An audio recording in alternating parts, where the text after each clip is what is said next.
वो ब्रिटिश जो हम लोग ब्रिटिश गवर्नमेंट के अंडर में थे, कॉलोनियलिज्म के अंडर में थे, तो वो ब्रिटिश सत्ता के हट जाने के बाद इंडिया पूर्ण रूपेण सोवरेन हो गया।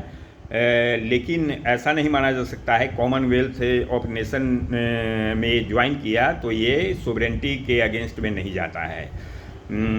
तो ये सोवरेंटी हुआ।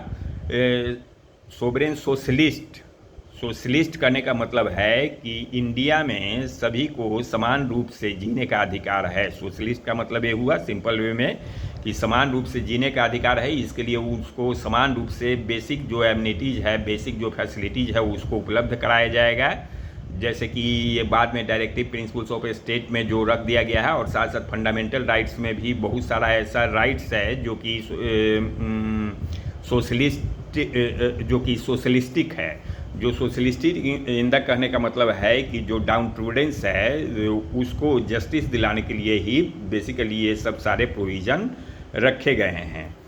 तो इंडिया सोशलिस्ट मीन्स कि हम लोग सोशलिस्टिक पैटर्न ऑफ सोसाइटी को ही हम लोग सोशलिस्ट पैटर्न ऑफ सोसाइटी को ही एक्सेप्ट किए हैं। और सोशलिज्म को बढ़ावा देने के लिए गवर्नमेंट के अंदर में जो कंट्रोल होता है, इकोनॉमिक कंट्रोल, ताकि जो समान डिस्ट्रीब्यूशन हो रिसोर्सेज का यहाँ, और किसी का किसी पर कोई अधिकार नहीं रहे। मतलब पूंजी का मतलब पूंजी का आधिपत्य नहीं, पूंजीवादी का आधिपत्य नहीं रहे। तो इसके लिए जो गवर्नमेंट का जो कंट्रोलिंग है जो इकोनॉमी पर, वो भी प्रिवेल कर गया है। वो भी प्रिवेल मतलब हम लोग इस चीज़ को एडप्ट किए। यद्यपि कि यहाँ मिक्स्ड इकोनॉमी रखा गया, प्राइवेट और गवर्नमेंट और पब्लिक दोनों सेक्टर का यहाँ पर अहमियत है। 1991 के बाद प्राइवेटाइजेशन के दौर के बाद भी ये डिनाई नहीं किया जा सकता, ये फुल्ली रूप से एक्सेप्ट नहीं किया जा सकता है कि